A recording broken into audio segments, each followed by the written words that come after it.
All right, guys, it's Copper Cutlass, and it looks like we got a mess, but actually, we kind of got everything laid out that we need. I'm getting this engine ready for the run stand, which is back there, and then we got like our modules, which I call them modules, but they hold the radiator or switch panel and stuff, and that has to get bolted onto the cart as well. It makes it easy to transport. So we got a couple hours of work here, and then hopefully tomorrow we'll be able to fire it up. I'm not going to rush it. I got to put a water pump on it. Got to figure out my pulleys. I'm probably going to run it off straight battery because I don't have an alternator unless I pull one out of the Cutlass, which I might do. It's nice to have a charging system on a running engine just for, running purposes. And I can already tell that I'm missing grommets for the valve covers. I'm not using those. I'm using the Morosos. So I'm going to go ahead and get going on this, put the water pump on, get some stuff going, and then hopefully have this thing kind of set to go in a couple of hours. And then we're going to put the big block Chevy on a regular engine stand, and then that'll be kind of it for today. And then tomorrow we'll probably get to it. All right, guys, it's Copper Cutlass, and as promised, we were going to have this in the run stand today. Obviously, we're not firing it up today. Something I learned over the years is to kind of sleep on it. There's a couple little items we need. Should be able to get tomorrow. I'm done today. I need to cap off this part of the water pump, but I may hook up a garden hose to that because I'm probably going to fire this up in the back patio. Another thing I learned about firing up new engines is have plenty of space to bail. I had a hose that failed and I got hit with boiling water, and I got second-degree burns to the whole right half of my body, just underneath my ear, all the way down, just barely missed my face. And I was doing it because our coolant adapter was running right over the carburetor. We would have hydrolocked the engine.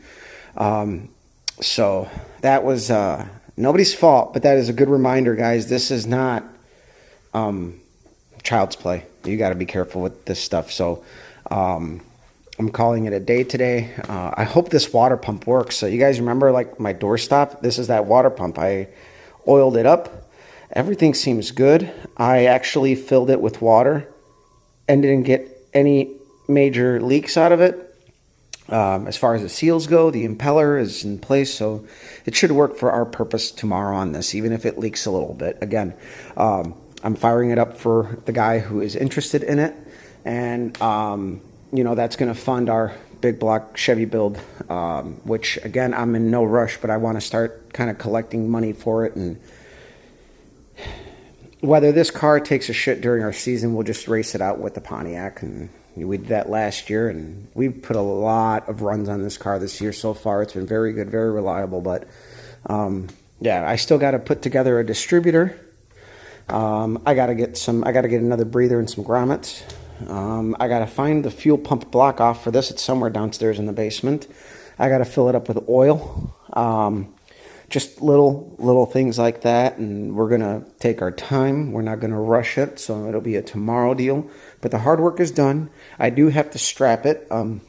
With this new snazzy run stand that I made, I'm able to anchor it with small ratchet straps, and it kind of holds most little engine cradles like this. This one I modified so that I can kind of cage the flex plate, but also be able to get the starter. And most of these little engine cradles don't allow you to get the starter in place, but I kind of modified that, and it's held up over the years. This little Honda radiator is more than enough. This little fan is perfect. Again, we had a 383 Mopar running on here for quite a bit with this combination and setup, and it worked really well. We broke in a 454 Chevy with this. The only thing that kind of sucks is, and my buddy made this point last time, is we need to extend the fill point of this. So I think I'm going to buy some PVC pipe to raise this and fill the radiator so that it can go above the fill point and it'll be fine. We had that problem with the 454 where it wasn't quite getting everything it needed, because the thermostat housing is higher than the fill point, and you got to have the fill point higher than the thermostat housing. So, it's just a matter of putting an adapter on it or making something for it. And once it's filled, pull it, and it's going to spill some water, but then you cap it and you're good. So, yeah, hopefully you guys stay tuned. Again, this is the J-headed 350. This engine in that car went 11:58 the first time out at the track. We put about 20 runs in the car, and we lost oil retention. The wrist pin walked out. I mean, we were using stock rods with a heavy Speed Pro piston, and that probably wasn't good for us either. I was spinning it to 7,000 RPM. This one I spin to 7,000 RPM, but it's got a really nice light probe forged piston in it. But either way, this thing was a great running engine. Just, you know, so we had it sleeved. The piston was fine. I got a rod from a sacrificial short block that was good, and then you know, everything got sized down. We did change to a different, slightly bigger bushing so that in case the piston got hurt, all that stuff my machinist did. But everything is set to go. The heads are actually fresh. My buddy Dave, we flowed these. We have the flow numbers for them, and you know, guys have watched that video on the cylinder head, so if you're new, go ahead and watch it. And we compared a bunch of, especially like the mid-lift numbers in the 250, 300 area. We found that all these heads are kind of almost the same across the board, with maybe like a 50 CFM variance roughly.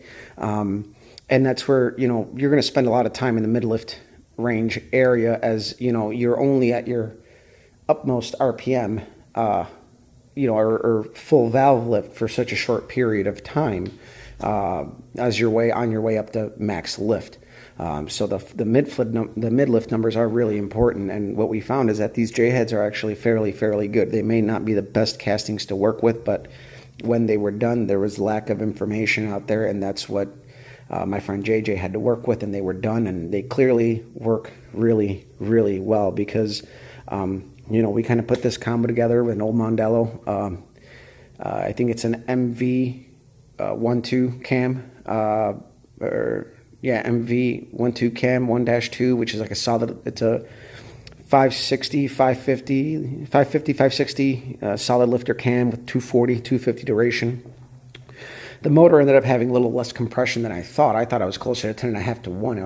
I'm at like 9.6 to 1. And, but this thing still ran dynamo. So, it would probably run even better if I had like a full point of compression, but, I don't know. This thing has like a full point of compression over this, and they run about the same. And that's with a dual plane. That has a single plane. This is the big block head. This was a little poochy on the 60 foot in the bottom end, but up on the top end, man, it pulled. So I'm just kind of firing it up to pretty much sell it, and so the gentleman can see it run, hear it run, know what he's getting, and I would feel more comfortable. Essentially, I'm selling it for the price of the parts that are in it. That way, if there's any doubt in his mind that there's something wrong with it, he can tear into it and not be upside down, because there is some really good parts in this engine. The heads are absolutely 100% fresh. Obviously, the valves are still good and stuff, but it's got new guides, new springs. You know, the intake I ported to match the heads.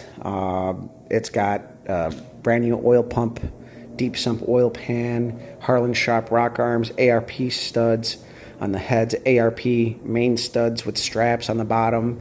And that's how I got this engine. This engine actually was quite an orphan. It started out with 7-spun rod bearings, but I got a deal on it, and it was salvageable, and there's enough good parts there that I can kind of go with it, and I did.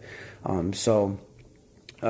in all, he's getting a good deal, and I like to be honest about that stuff, and I have raced it, and we did sleeve the block, but if he wants to dig into it for the price that he's getting it, he's not going to be upside down. I'm not looking to make crazy money on it. I'm just looking to get what I got into it for parts. I'm not even covering machining costs at that point. So, but yeah, we'll see you guys around. Share, like, subscribe. Follow me on Instagram as Copper Cutlass. And, you know, we're going to get that big block Chevy on a regular stand and start tearing into that pretty soon. So, see you guys around.